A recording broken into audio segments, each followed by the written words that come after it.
So why do I choose the chair for twisting? In keeping with the theme for the class, sitting on the floor and twisting sitting on the floor doesn't give any length to the spine.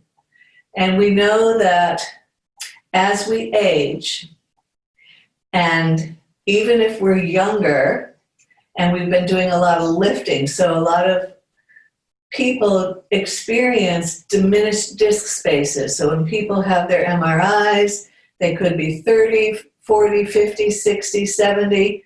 They have those MRIs. There's always some loss of disc space. So that's sort of that compression action. We use our bodies a lot, right? We lift things, we carry things, we garden. And we want to be able to keep doing those things, but we don't want to keep losing disc space.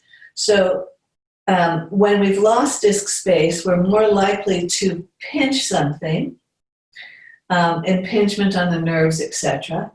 And so sitting on the floor, you don't get any freedom from that. But when you sit in the chair, you can really start to create some length and space in the spine, and that makes a huge difference. So we're doing sideways twist in the chair. This is an Iyengar special. Yeah, block between the knees, Baddha Vajrasana. So finding out what you're doing with your pelvis again, whether you're tipping forward or back.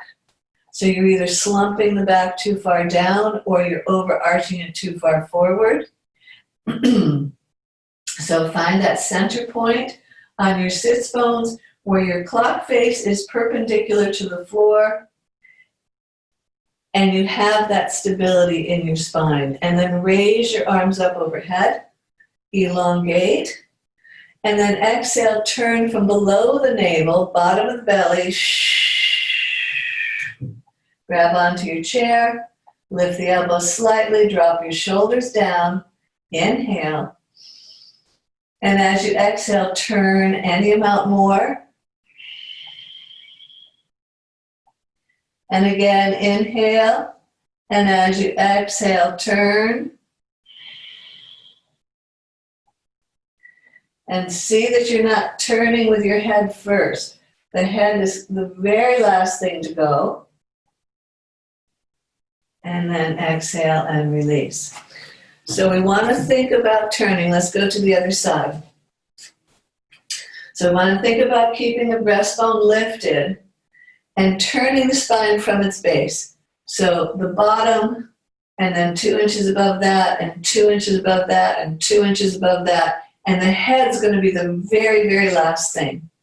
I'm not going to go into it in detail right now, but if you turn the head first, you actually freeze your spine in place and you don't get the twist and the suppleness of the whole spine that you really want. All right, so again, rock forward and back. Find that midpoint on your sits bones. Flatten the clock face, raise your arms overhead. Take a deep inhalation, lift up. Exhale, turn and grab onto the chair. Think of going up through the crown of your head.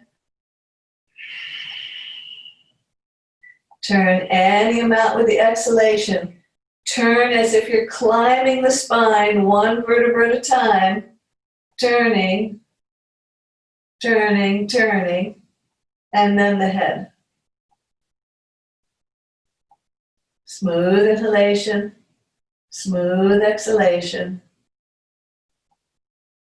And then exhale and slowly release.